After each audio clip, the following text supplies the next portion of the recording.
Okay, so get that we're diving deep into the final days of a dynasty. Ooh. Yeah, a dynasty. We're talking the Ming Dynasty in China. All right. Specifically, the last emperor, Zhu Youjian, also known as the Chongzhen Emperor. Right. Buckle up. This one's a wild ride. I'm ready. So you gave us excerpts about the Chongzhen Emperor, his life, his reign, and the collapse of the Ming Dynasty, intrigue, check corruption, double check, external threats. Oh yeah, we got those too. It's all there.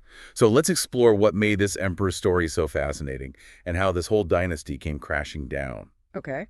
Where do we even begin with a story like this? Well, I think one of the most interesting things about the Chongzhen Emperor is that he actually witnessed the corrupt Ming court as a child. Whoa, can you imagine growing up seeing all that power and dysfunction? Yeah. Talk about pressure for a young emperor to be. Absolutely. And remember, the Ming Dynasty had been around for almost 300 years at this point. Wow. Think about the weight of history and expectations on this guy's shoulders. Yeah, he inherits a kingdom already dealing with financial problems. Yeah. Corruption, natural disasters, and rebellions. Yeah.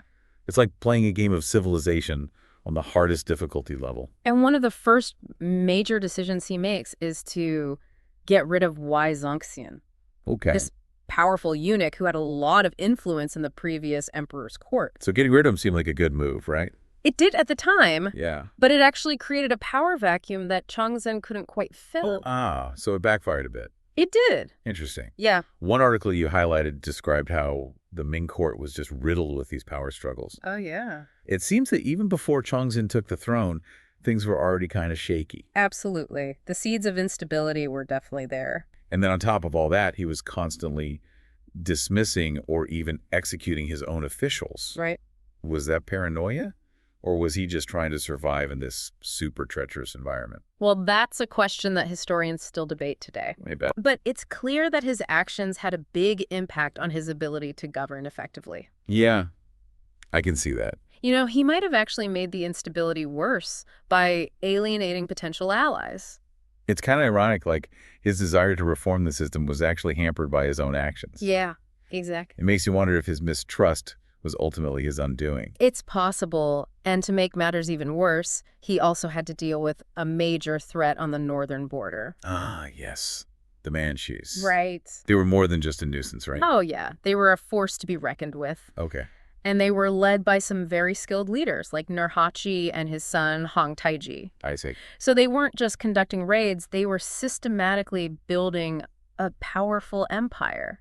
Wow. An empire that directly challenged the Ming for control of China. So while Chongzhen's dealing with all this internal turmoil, he's got this other dynasty gaining power and encroaching on his territory. Exactly. It's like a double whammy. It really was a difficult situation. Yeah, talk about a tough hand to be dealt. Absolutely. They were really taking advantage of the Ming's weaknesses, Yeah. pushing further south and capturing these key locations. So that put a ton of pressure on the Ming military.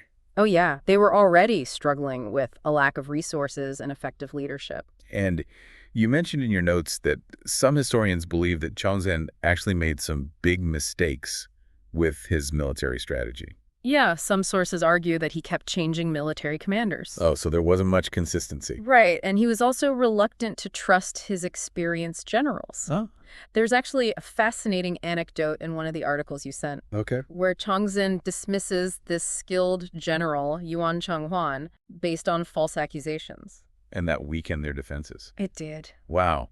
It's crazy how one decision can have such huge consequences. Absolutely. It really highlights the impact that individuals can have on the course of history. Yeah, so while all this is happening, the situation within the Ming Dynasty just kept getting worse.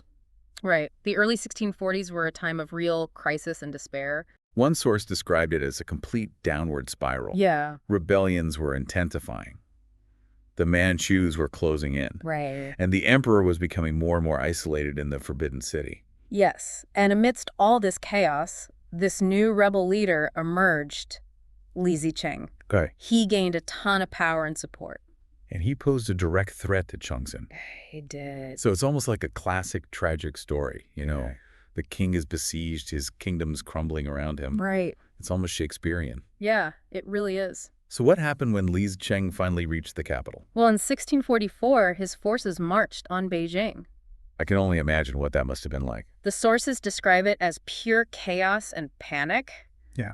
people were terrified. Yeah, I bet. And for Chongzhen, who was trapped inside the Forbidden City, Right. it must have felt like the end was near. He must have felt so helpless. Yeah, he tried to rally support, but it was too late. All that mistrust had finally caught up with him. Exactly. It's a reminder that even emperors need allies. They can't rule alone. Right. You highlighted this really sad passage where Chongzhen says, "My ministers have all betrayed me." Yeah. That's heartbreaking. It really is. And then on April 25th, 1644, Li Zicheng's forces broke through the city defenses. Right. So what did Chongzhen do? Well, rather than surrender, he decided to take his own life. Oh, wow. He hung himself from a tree on Jingshan Hill. So behind the Forbidden City, Right. it's almost symbolic, isn't it? It really is. The last Ming emperor dying on a hill overlooking his lost kingdom. It's a powerful image.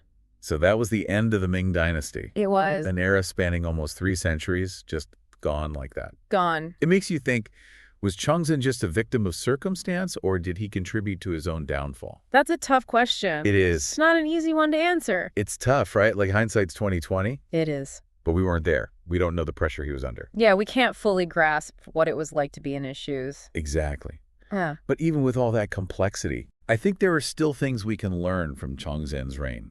Absolutely. Like for me, one of the biggest takeaways is the importance of adapting. Oh, yeah. It seems like he just couldn't adjust to how quickly things were changing around him. You're right. He seemed very stuck in those old ways of thinking and governing. Right, even when it was clear they weren't working anymore. Exactly. The sources really highlight how much he clung to those hierarchies and protocols. Huh. Even when they were failing. It's like trying to fix a modern computer with a hammer and nails. Okay, yeah, I get it. And that rigidity, along with his mistrust, Yeah. it really limited his options. It's like he created a box for himself He did. and then couldn't figure out how to get out of it. It's a classic trap. And it's a good reminder that even emperors can fall victim to their own limitations. Absolutely. And then you have all these other factors converging at the same time. Right. Like a perfect storm. The Ming Dynasty was already weakened from within. Yeah, with the corruption and the economic problems.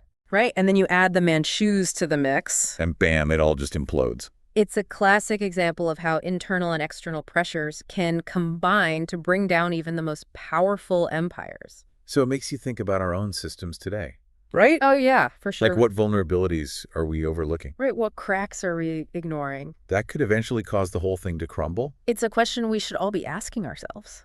Yeah, history's full of these seemingly invincible empires that just collapsed. Exactly. And Chongzhen's story is a powerful reminder that nothing lasts forever. It's a bit sobering, right? It is. But also a call to action, I think. Definitely. To be more critical to question things. Yeah, to not just accept the status quo. Exactly. And to be proactive about addressing those vulnerabilities before it's too late. Well said. And even amidst all the tragedy of Chongzhen's story, Yeah. there's also a message of resilience. Oh, yeah, for sure. Yeah. Even when things were falling apart around him, Right. he kept fighting. He didn't give up. He faced some truly impossible choices. And ultimately, he made the ultimate sacrifice. It's a testament to the human spirit, you know? Yeah, our ability to persevere even in the face of defeat. And it reminds us that even within the grand sweep of history, individual choices still matter. They really do. Chongzhen's decisions, his personality, his flaws, they all played a role in shaping the fate of the Ming Dynasty. So as we wrap up this deep dive into the final days of the Ming, what's the takeaway for our listeners today? I think it's a reminder that everything's connected. You know, the importance of adapting, the need to see the bigger picture, the impact of our choices. And the potential for both collapse and renewal. It's a complex story. It is. But it offers valuable insights into leadership power and the human spirit. So until next time, Yeah. keep exploring, keep questioning, and keep diving deep into the fascinating world of history.